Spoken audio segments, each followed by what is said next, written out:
दोस्तों स्वागत है आपका अपने चैनल विपन टेक्निकल ट्रेडिंग में। दोस्तों बात करेंगे निफ्टी और निफ्टी बैंक की, शेयर मार्केट की। कैसा रहा आज बाज़ार। दोस्तों आज शेयर बाज़ार क्यों गिरा, बहुत सारा आज शेयर बाज़ार गिरा, बहुत सारे शेयर आज गिरे हुए थे।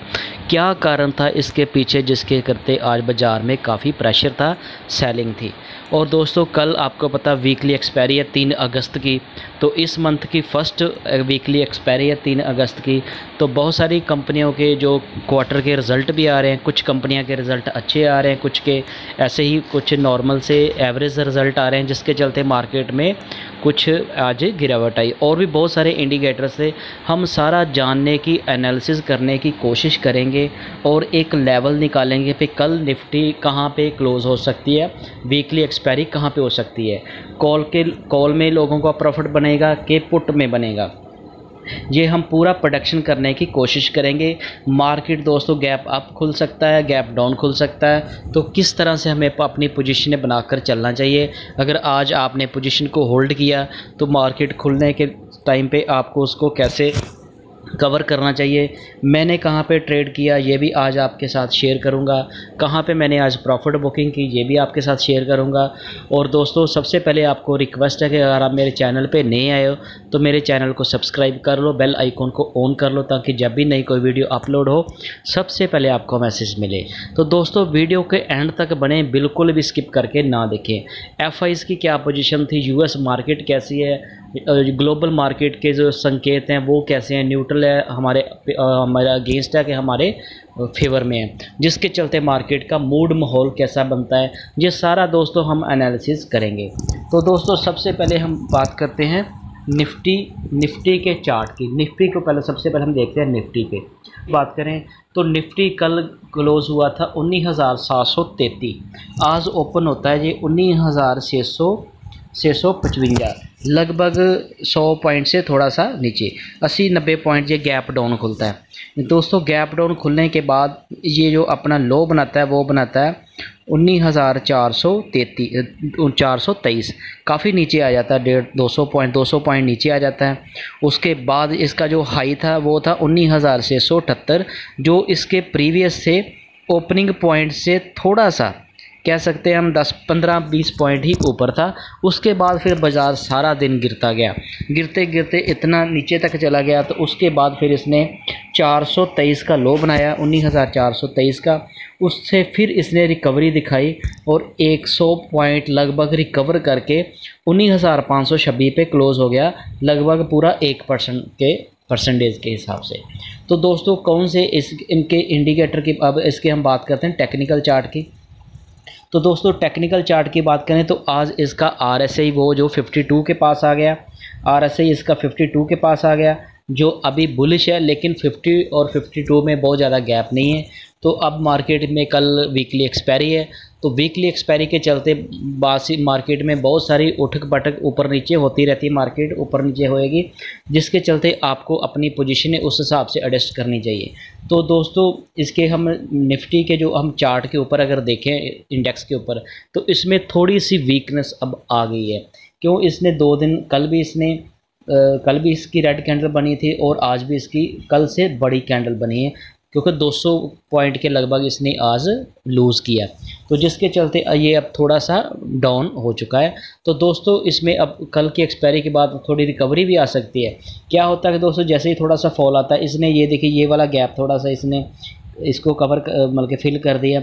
अब जो ये नीचे वाले गैप है ये बचे हुए हैं, तो ये कभी भी बाज़ार धीरे धीरे थोड़ा नीचे इसके गैप फिल करने में, तो बाज़ार दोस्तों जब गिरता है तो एक साथ नहीं गिरता, थोड़ा चढ़ता है फिर गिरता है। जब चढ़ना होता है बाज़ार ने तो गिर गिर के चढ़ता है, जब गिरना होता है तो चढ़ चढ़ के गिरता है। तो ऐसी बाज़ार की हालत होती है। तो अभी इसका जो ब्लिंजर बैंड, मिडिल ब्लिंजर बैंड है, इसको इसने क्रॉस करके नीचे आ गया। अब हो सकता है कि दोस्तों ये थोड़ा सा अगर ये कंसोलिडेट किया, ये इसका RSI 50 से नीचे आ गया, तो ये फिर थोड़ा तो कुछ टाइम के लिए ये बेरिश मोड में जा सकता है। बाकी डिपेंड करता है मार्केट में जो PCR डाटा है उसके कौन सी स्ट्राइक प्राइस के ऊपर बियर और बुल का क्या फाइट चल रही है, कहाँ पे बुल ज़्यादा बियर ज़्यादा, उस हिसाब से इंडेक्स में चेंज होती रहती है। बाकी ऑपरेटर के हाथ में होती है। अगर उसने कुछ पुट उसने सेल की होगी तो वो मार्केट बाज़ार को खींच देगा, अगर कॉल सेल की होगी तो बाज़ार को गिरा देगा। अगर उसने दोनों साइड की पोजीशनें बनाई होती तो आपने पहले एक साइड के स्टॉप लॉस ट्रिगर करा देता सबके, उसके बाद जैसे वो देखता कि कौन सी स्ट्राइक प्राइस के ऊपर ओपन इंटरेस्ट कितना, तो जितना ज़्यादा शेयर होते हैं उसको तो सारा पता चल जाता है, तो वो क्या करता एक बार ही नीचे बाज़ार को ले जाता, तो सारे लोगों के स्टॉप लॉस ट्रिगर करा के फिर से बाज़ार ऊपर खींच देता। तो बाद में कई बार क्या होता है किसी को एंट्री करने का भी मौका नहीं मिलता। तो एक्सपायरी के दिन दोस्तों आपको देख समझ कर सोच समझ कर ही ट्रेडिंग करनी चाहिए। अगर आप बिल्कुल एक्सपर्ट ना, बहुत सारे लोग हीरो ज़ीरो ट्रेडिंग भी करते हैं, अगर आपको थोड़ी उसके बारे जानकारी हो तभी आपको करना चाहिए, अदरवाइज़ आपको एक्सपायरी के डे में बहुत ही संभल कर ट्रेडिंग करनी चाहिए। हाँ, जो अगर आप कैश में काम करते हो तो कैश में आपको बेनिफिट रहेगा। आज दोस्तों मैं बहुत ही दो बढ़िया बेहतरीन शेयर लेकर आया हूँ जिसमें आप स्विंग ट्रेडिंग करके मोटा प्रॉफिट बना सकते हैं। जैसे दोस्तों, जैसे मैंने कल आपको बताया था शेयर काफ़ी ऊपर थे तो हमें कोई मौका नहीं मिला, तो आज मार्केट ने मौका दे दिया। वही अच्छी कंपनी के शेयर आज थोड़े नीचे आए हैं, जैसे वो शेयर नीचे आते तब हम उसमें एंट्री करके फिर जैसे वो उसमें मूवमेंट आएगी तो हम प्रॉफिट निकाल लेंगे। जैसे कल मैंने आपको कोल इंडिया के बारे में बताया था, तो कोल इंडिया में कल 5-5.5% का मूव आया था। तो आज भी कुछ शेयर ऐसे हैं जो गिरे हुए हैं दोस्तों, जब गिरता है शेयर तब उसमें एंट्री करनी चाहिए, तो वो आगे हम डिस्कस करेंगे। तो आगे दोस्तों हम देखते हैं पे कौन से शेयर थे जो आज भाग रहे थे। आज भागने वाले सबसे आगे थे फार्मा का डीवीज लैब, जी आज लगभग 1.5% भागा। नेस्ले इंडिया भी आज लगभग 1.25%, और हिंदुस्तान यूनिलीवर इसमें मेरी पोजीशन थी, आपको मैंने बताया, इसमें मैंने आज थोड़ा सा छोटा सा प्रॉफिट बुक करके, इसमें मेरी दोनों साइड की पोजीशन थी, लेकिन आज मैंने अपनी पोजीशन को थोड़ा हल्का कर दिया। ये होता है दोस्तों जब मार्केट में आपको लग रहा होता है ना फिर अब मार्केट का मूड माहौल थोड़ा चेंज हो रहा है, तो उसमें क्या होता है कि आपकी जो पोजीशन है उसको कम करना चाहिए, आपके पास फंड होना चाहिए। अगर पोजीशनें ज़्यादा होगी तो मार्केट अब एक नई रेंज की साइड में जा सकता है, नीचे भी आ सकता है और कंसोलिडेशन पीरियड में भी जा सकता है और तो मूव भी साइड देता है। लेकिन अगर मैं आपको वो टेक्निकल चार्ट के ऊपर बताऊँगा, उसका भी मैं आपको बताऊँगा क्यों मैंने उसको स्क्वेयर ऑफ करके एक मैंने पोजीशन रह दी, दूसरी पोजीशनें मैंने कट ऑफ कर दी। तो ऐसे चलते एशियन पेंट, टेक महिंद्रा, और टेक महिंद्रा देखिए कितना ऊपर आ गया, फिर ये काफ़ी दिनों से चढ़ रहा है। अल्ट्राटेक सीमेंट, HDFC लाइफ, बढ़ने वाले यही शेयर थे और गिरने वाले सबसे आगे था आज Hero MotoCorp, Tata Steel, Tata Motor, Bajaj Finserv, Tata Communication, NTPC, Eicher Motor काफ़ी 3-4 दिनों में थोड़ा सा चढ़ा था, आज लगभग 2.5% नीचे चला गया। तो इसमें भी मैंने थोड़ी सी प्रॉफिट बुकिंग की, वो भी आपको मैं बताऊंगा। कोल इंडिया की बात करें तो आज ये 2.5% नीचे आया, कल 5% बढ़ा था, 5.5%, आज 2.5%। तो ऐसे ही दोस्तों मार्केट में मौके मिलते रहते हैं, जैसे थोड़ा सा शेयर नीचे आता है आप एंट्री कर सकते हैं, जैसे ऊपर जाए आप सेलिंग कर दो, ऐसे आप स्विंग ट्रेडिंग करके प्रॉफिट बना सकते हैं। तो आगे ये देखिए कोल, ONGC, TCS, श्री सीमर, ब्रिटानिया, IOC, डॉक्टर रेड्डी और ICICI bank, Sun Pharma, Cipla, Apollo Hospital, HCL tech, Maruti, Infosys और Mahindra and Mahindra, Adani port, HDFC बैंक, power grid, Reliance industry. Reliance आज देखिए 1% गिर गया। काफ़ी शेयर आज जो दोस्तों गिरे हुए आप उसमें आप एंट्री कर सकते हैं। UPL की बात करें, Wipro, ITC, IndusInd bank, Grasim, Titan company, ये सारे शेयर आज गिर रहे थे। SBI भी आज गिर गया 2%, हिंडाल्को, GSW, मतलब गिरने वाले सारे शेयर थे। 8 ही शेयर थे जो आज निफ्टी के 50 में से 8 शेयर थे जो ग्रीन में थे, बाकी 42 शेयर, 42 शेयर जो वो हरे में, रेड में क्लोज हुए। तो अभी इसका देखते हैं PCR डाटा क्या दोस्तों। इसके PCR की बात करें जो इसका 3 अगस्त का कल की एक्सपायरी का, देखिए PCR अब कितना नीचे आ गया, 0.56 आ गया, और कल की एक्सपायरी का मैक्सिमम पेन जो हो गया वो हो गया 19,550। तो 19,550 के आसपास की कल क्लोजिंग हो सकती है। 50 पॉइंट आप इसके निफ्टी के लिए आप 50 पॉइंट 60 पॉइंट ऊपर नीचे का आप लेकर चल सकते हैं। तो निफ्टी बैंक में थोड़ी मूवमेंट ज़्यादा होती है, उसका मैं आपको अलग से बताऊँ। और इसके मंथ की देखें तो मंथ की अगर बात करें तो मंथ 31 अगस्त की जो एक्सपायरी उसका PCR अभी भी 1.29 है, जो प्रीवियस के लगभग पास ही है। तो इसकी जो 19,600 के आसपास एक्सपायरी का डाटा आ रहा है, तो मैक्सिमम पेन जो होगा 19,600 के पास है। तो आगे दोस्तों हम बात करते हैं निफ्टी बैंक की। दोस्तों निफ्टी बैंक की अगर हम बात करें तो निफ्टी बैंक का ये देखिए निफ्टी बैंक का जो प्रीवियस था 45,592 और आज ये ओपन होता है 45,234 लगभग ये 250-300 पॉइंट ये गैप डाउन खुलता है और गैप डाउन खुलने के बाद इसका जो हाई था वो था 45,404 जो इसकी ओपनिंग पॉइंट से थोड़ा सा 200 पॉइंट लगभग 170 पॉइंट ये ऊपर जाता है। उसके बाद फिर ये लो बनाता है 44,720 तो लो से फिर थोड़ा सा रिकवर करता है। रिकवर करने के बाद ये क्लोज हो जाता है 44,995 लगभग 1.25% के लॉस करके। तो इसके अगर हम टेक्निकल चार्ट पे ऊपर देखें तो इसने ये देखिए अभी आप इसमें अगर आप ऑप्शन ट्रेडिंग करते हो बाइंग या सेलिंग करते हो इंडेक्स के अंदर तो दोस्तों इसमें अब रिकवरी थोड़ी आ सकती है। निफ्टी मतलब कि एक्सपायरी के दिन में क्या होता है कि मार्केट थोड़ी ऊपर नीचे होती रहेगी तो आप उस हिसाब से पोजीशनें बनाकर चले। अगर ये इसका लेवल ये कल 44,700 पे आता है तो आप उसमें थोड़ी सी एंट्री कर सकते हैं। जैसे आप जब भी अगर आप इसने बाइंग करनी हो तो आपको आईटीएम कॉल और एटीएम कॉल को ही बाई करना चाहिए। अगर आपको सेलिंग करनी हो फिर आपको ओटीएम कॉल को सेल करना चाहिए। तो बहुत सारे ट्रेडर हैं जो उस हिसाब से ट्रेडिंग करके अपना प्रॉफिट बना सकते हैं। तो दोस्तों आपको ये सारी बातों का ध्यान रखना चाहिए। ये देखिए अभी ये इसका आरएसए तो 50 के नीचे आ गया तो निफ्टी बैंक जो वो थोड़ा अभी बेरिश मोड में जा रहा है। अगर कल ये होल्ड करके क्लोजिंग कल अगर इसकी क्लोजिंग जो इससे नीचे आ जाती है 44,000 जैसे 44,000 आज 990 के पास है अगर 200-300 पॉइंट अगर कल ये गिर जाता है तो इसका आरएसआई वो भी 40 के नीचे आ जाएगा। तो जब ये 40 के नीचे आ गया तो फिर ये कुछ समय के लिए ये बेरिश मोड में जा सकता है निफ्टी बैंक। तो उस हिसाब से आपको पोजीशन बनाकर चलना चाहिए। तो आगे हम दोस्तों बात करते हैं कौन से इनके शेयर थे उनका क्या। ये देखिए दोस्तों आज एक ही बैंक था जो लगभग ½ % चढ़ा हुआ था एजो स्मॉल फाइनेंस बैंक। तो ये 4.25 रुपये चढ़ा था। तो बाकी सारे के सारे जो 11 बैंक थे वो गिरे हुए थे। आईसीआईसी बैंक, इंडसइंड, बंधन बैंक, एचडीएफसी, कोटक और Axis bank, IDFC first, Federal और SBI, PNB, bank of Baroda ये सारे के सारे बैंक जो आज गिरे हुए थे। तो सबसे ज़्यादा जो गिरा था बैंक ऑफ बड़ौदा लगभग 3 पॉइंट से प्लस और 3% पीएनबी, एसबीआई भी आज 2%। दोस्तों जैसे देखिए एसबीआई में आप अपनी पोजीशन बना सकते हैं। ये 600 से नीचे आ गया 598 पे आ गया 2% नीचे आ गया तो मैंने भी इसमें 600 में प्रॉफिट बाइंग करके 610-20 पे मैंने 590 पे मैंने इसको बाई किया था और 600 में मैंने सेल कर दिया। 10 रुपये का प्रॉफिट लिया था तो मैंने 50-60 शेयर लिए थे। तो ऐसे छोटी छोटी प्रॉफिट बुकिंग भी दोस्तों करते रहना चाहिए। तो अब आप इसमें पोजीशन बना सकते हैं लेकिन मैंने अभी इसमें पोजीशन नहीं बनानी मेरा क्योंकि दूसरी साइड में मेरी पोजीशनें बनी हुई। देखो बहुत सारी आपको ओवर ट्रेडिंग नहीं करनी चाहिए। आपके पास फंड बचा के रखना चाहिए। कभी आपकी पोजीशन अगर लॉस में जाती है तो उसको एवरेज करने के लिए आपके पास पैसा होना चाहिए। तो दोस्तों इसके पीसीआर की बात करें कल की तो इसका पीसीआर कल का वो भी गिर गया। कल एक एक्सपायरी का 0.57 और अब इसकी कल की एक्सपायरी लगभग 45,000 के पास आ रही है जो आज के करंट प्राइस के लगभग मतलब कि बराबर पे ही है। आज 44,900 समथिंग है तो इसकी जो कल की एक्सपायरी वो 45,000 के पास आ रही है। तो इसका आप लगभग 100 पॉइंट आप ऊपर नीचे मानकर चल सकते हैं क्योंकि निफ्टी बैंक में बहुत सारी मतलब कि मूवमेंट ऊपर नीचे होती है। तो उस हिसाब से आपको पोजीशनें बनाकर चलना चाहिए।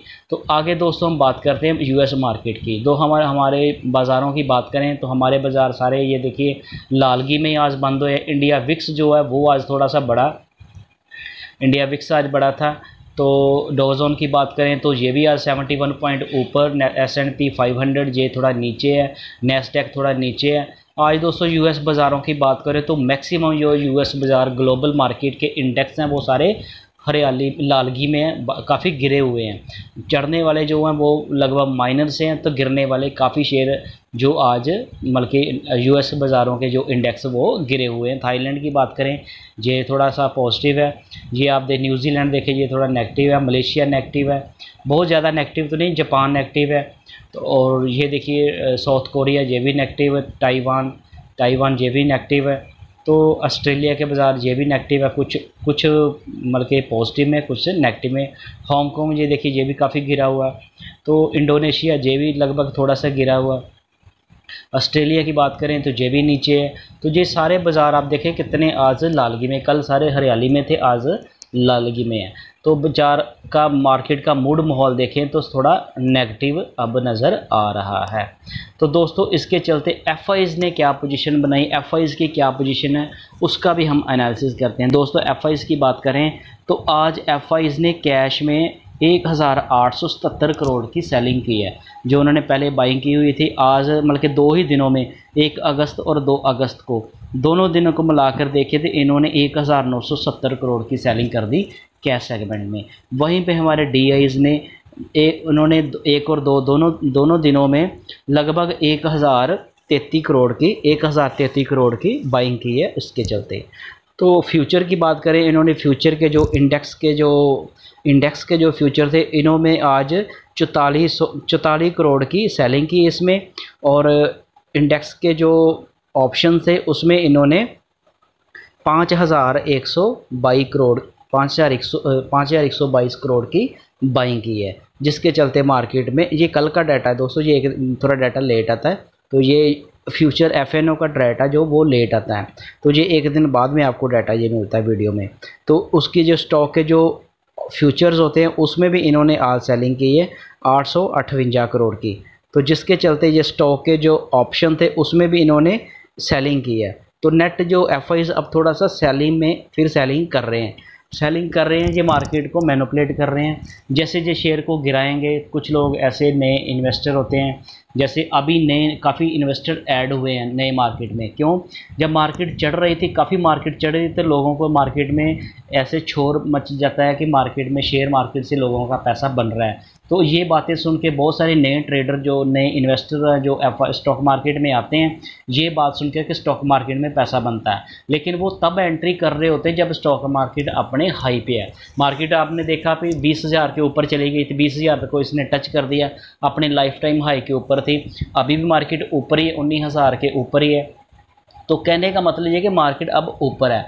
जब ऊपर की रेंज में कोई नया इन्वेस्टर, नया ट्रेडर, जो भी मार्केट में अभी नया बिगनर आते हैं, वो जब ऊपर के रेटों में फंस जाते हैं, बाइंग कर लेते हैं, वो फंस जाते हैं, तो उसको फिर उनको लगता है कि ये तो हमारा बहुत लॉस हो गया। तो ये जो ऊपर के रेट में जब किसी का लॉस होता है तो वो किसी को बताता नहीं, जब किसी का प्रॉफिट होता है ना तो वो सबको बताता है। यही हाल होता है मार्केट में, जब मार्केट अपने लाइफ टाइम हाई के ऊपर थी तो काफ़ी लोगों का मार्केट में प्रॉफिट बन रहा था। तो ये बातें सुन के जो नए ट्रेडर होते हैं, जो नए इन्वेस्टर होते हैं, वो मार्केट में आ जाते हैं। तो वो जब मार्केट में आते हैं तो वो उसी हाई रेट के ऊपर ही बाइंग कर लेते हैं। और जैसे मार्केट थोड़ी करेक्शन में आती है, जैसे अब थोड़ी सी मार्केट गिरी है, तो उनका लॉस हो जाता है। तो वो अभी उनको इतनी समझ भी नहीं होती, तो वो उसका एवरेज भी नहीं करते, तो ऐसे डर जाते हैं वो, तो अपना कई बार लॉस बुक कर लेते हैं।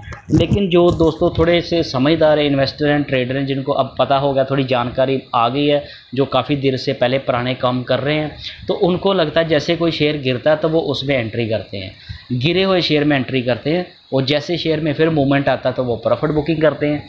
तो ऐसे करके आप छोटे छोटे से जो प्रॉफिट बुकिंग करते रहोगे तो आपका धीरे धीरे आपका वेल्थ बनता रहेगा। तो जब दोस्तों अगर आप स्विंग ट्रेडिंग करते हो तो बहुत बढ़िया काम है। अगर आप कैश में काम करते हो तो आप कैश में जितनी इन्वेस्टमेंट करनी हो आपने, उसका मिनिमम 20% एक एक पार्ट आप इन्वेस्ट करते जाइए। अगर शेयर जैसे मान लें कोई शेयर आज 5% गिर गया तो आप उसमें अपनी इन्वेस्टमेंट का 20% इन्वेस्ट कर दो। जैसे अगर वो और गिर जाएगा, अगर वहीं से रिवर्स ले गया तो आपका पहले रेट के ऊपर आ गया तो आपका 5% 10% प्रॉफिट हो जाएगा। अगर वहीं से नीचे चला जाएगा तो आपके पास फंड होगा, आप उसको एवरेज कर लोगे। अगर शेयर वहाँ से 15% गिर भी जाएगा तो वो 5% ऊपर आएगा तो आपका बराबर एवरेज बराबर रेट आ जाएगा।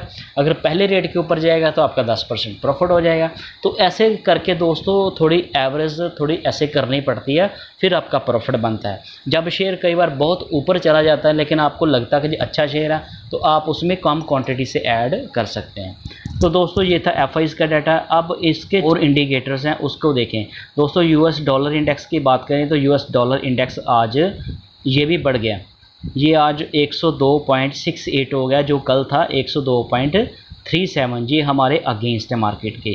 क्रूड ऑयल की बात करें तो क्रूड ऑयल हल्का सा थोड़ा कम हुआ है, लेकिन ये हमारे फेवर में। लेकिन अभी भी क्रूड ऑयल कल से मुकाबले आज गिरा है, लेकिन अभी है ऊपर, लेकिन ये हमारे फेवर में आज के लिए बात करें तो। यूएस आईएनआर की बात करें तो कल 82.34 था, आज 82.8 हो गया, जो बढ़ गया और हमारे अगेंस्ट है। 10 ईयर यील्ड की बात करें तो ये थोड़ा सा नीचे है, जो हमारे फेवर में, बल्कि 4 में से 2 इंडिकेटर्स जो इंटरनेशनल इंडिकेटर्स हैं वो 2 हमारे फेवर में, 2 हमारे अगेंस्ट है। तो इसके चलते अब दोस्तों आप देखेंगे कि मार्केट का मूड कैसा बन गया है। तो दोस्तों मार्केट का मूड देखिए कितना नीचे आ गया। मार्केट का मूड अब ग्रीड से फियर में आ गया। अब लोगों को डर लगने लगा कि मार्केट थोड़ी और गिर सकती है। तो ऐसे दोस्तों जब लोगों को मार्केट में फियर आता है, लोगों को लग रहा है कि फियर है, तो मार्केट फिर यहाँ से रिवर्स भी कर जाती है। क्यों? क्योंकि जब फियर में लोग आ जाते हैं तो बहुत सारे लोग वहाँ पे अपनी पोजीशन को हल्की भी करते हैं, तो मार्केट में थोड़ी मतलब कि शेयर को क्लोज़ करते हैं। तो उसके चलते क्या होता है कि जो ऑपरेटर है, जहाँ कई बार मार्केट को ऊपर खींच देता है। तो अब देखिए पहले ये एक्सट्रीम ग्रीड था, तो कल एक्सट्रीम ग्रीड से ग्रीड आ गया, आज ग्रीड से ये नीचे आके फियर में आ गया।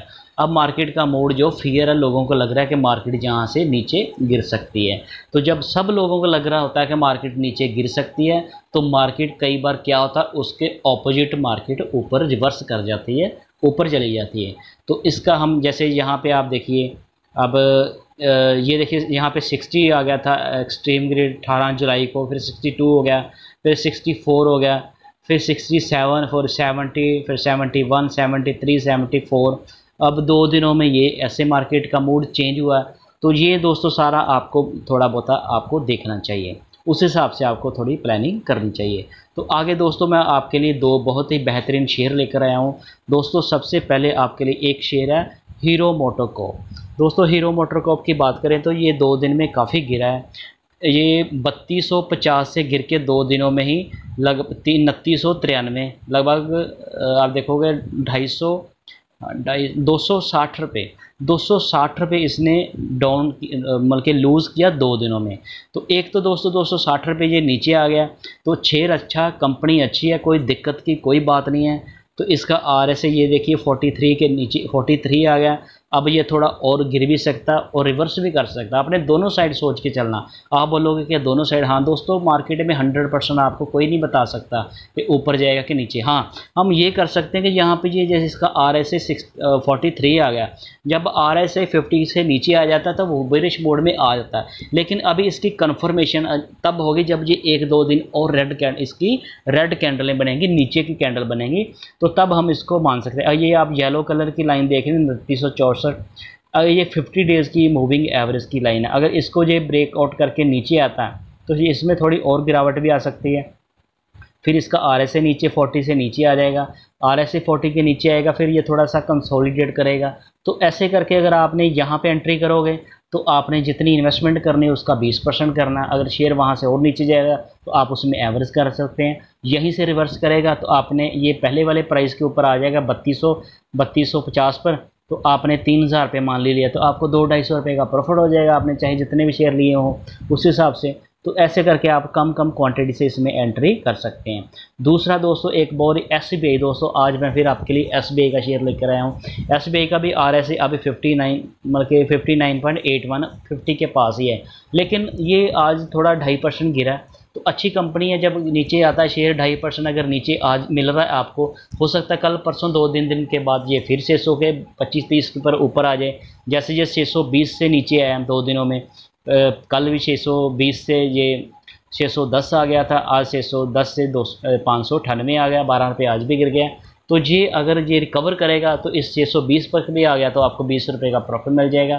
तो आपको ये 20 रुपये का प्रॉफिट मिलेगा, लगभग 4-5% की इसकी रिकवरी जो इसने 2 दिन में फॉल दिखाया। अगर ये रिकवर करेगा तो आपका प्रॉफिट हो जाएगा। तो ऐसे करके आप इसमें अपनी इन्वेस्टमेंट का कुछ पार्ट इन्वेस्ट इसमें कर सकते हैं SIP करके।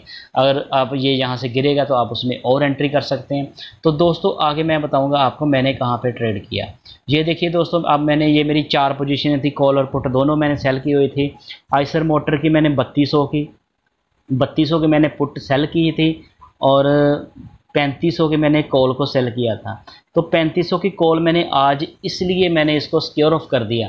प्रॉफिट इसमें 500 ही बना, इसमें 1400-1500 बन रहा था, लेकिन जब मैं इसको मतलब कि बाइंग कर रहा था, इसको एग्ज़िट कर रहा था, फिर इसका प्राइस चेंज हो गया। तो मुझे लगा कि अब इसको मैंने बल्कि स्केयर ऑफ कर देना। क्यों? क्योंकि आइसर मोटर का कल रिज़ल्ट है तो इसने आज गिरावट दिखा दिया। मुझे लग रहा है ऐसा कि आइसर मोटर का रिज़ल्ट थोड़ा ठीक ठाक आएगा। तो आइसर मोटर का रिज़ल्ट भी ठीक आएगा और इसकी 14 अगस्त की एक्स डिविडेंड रिकॉर्ड डेट भी है, जिसमें ये 37 रुपीज़ का डिविडेंड देगा। तो उसके चलते इसमें बाइंग आ सकती है। तो मैंने इसलिए ये दोस्तों कॉल जब आपने सेल की होती है ना, तो कॉल को रिकवर करने के लिए आपको कोई और तकनीक लगानी पड़ती है। अगर आपने पुट सेल की हो तो शेयर नीचे आए तो आप शेयर खरीद सकते हैं। तो अगर कॉल आपने सेल की हो तो आपको फिर उसको फ्यूचर के साथ हेज करना पड़ता है बाद में। तो इसलिए मैंने एक छोटा सा आज ये अपनी पोजीशन को छोड़ दिया, एक पोजीशन को छोड़ दिया कल के लिए। अगर कल ये थोड़ा सा रिकवर कर गया, ऊपर आ गया, तो ये मेरा इसका जो पुट में लॉस है आइसर मोटर का लगभग 5000, तो ये 5000 से ज़्यादा तो मैंने निकाले। कल मैंने आपको बताया था 4500 रुपये का प्रॉफिट मैंने कल बुक किया था। तो आज ये 1800 और 500 2300 आज हो गया, लगभग 2000, ये मान लो 6500 रुपये का मैंने प्रॉफिट कर लिया।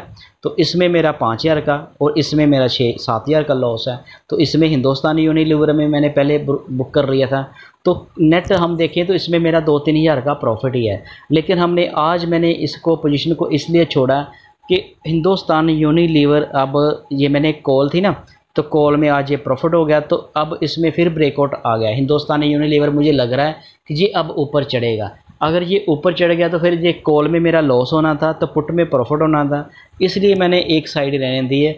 अगर कल ये हिंदुस्तान यूनिलीवर ऊपर आएगा तो ये मेरा लॉस रिकवर भी हो सकता है और थोड़ा कम नहीं तो हो जाएगा। तो इस करके मैंने आज ये दोनों पोजीशनों को स्केयर ऑफ करके एक ही इसकी पोजीशन को रखा। अब ये कॉल और पुट, हिंदुस्तान यूनिलीवर और आइसर मोटर की मैंने कॉल और पुट दोनों पुट्टे मेरे पास हैं, और कॉल को मैंने कॉलों को स्केयर ऑफ कर दिया। हाँ, कल एक्सपायरी है, वीकली एक्सपायरी है, तो कल देखते हैं अगर ये फिर थोड़ा ऊपर जाएगा। अगर हिंदुस्तान यूनिलीवर कल अगर 50 रुपये 40-50 रुपये अगर ऊपर आ गया तो फिर मैं वहाँ पे कॉल इसकी सेल करूँगा, क्योंकि अब थोड़ा ऊपर चला जाएगा ना। अगर वहाँ से फिर नीचे आ जाएगा तो ऐसे जिग जैग करते जब ऊपर नीचे होता रहेगा तो उसमें हम थोड़ा सा प्रॉफिट निकालेंगे। अगर ऊपर जाएगा तो ये लॉस कम हो जाएगा। तो जैसे मान लीजिए इसका लॉस कम हो गया, जहाँ एवरेज पे बराबर आ गया, तो उस रेट के ऊपर फिर मैंने इसकी कॉल को सेल कर देना। फिर दोनों अपने साथ साथ कॉल और पुट साथ साथ चलती रहेंगी। ऐसे करके कल मेरा प्लान ऐसा रहेगा। बाकी देखेंगे मार्केट कैसे कल ओपन होती है। तो पुट के आइसर मोटर की आइसर का मोटर का कल रिज़ल्ट है। तो अगर रिज़ल्ट अच्छा आता है तो ये इसमें मूवमेंट आएगी।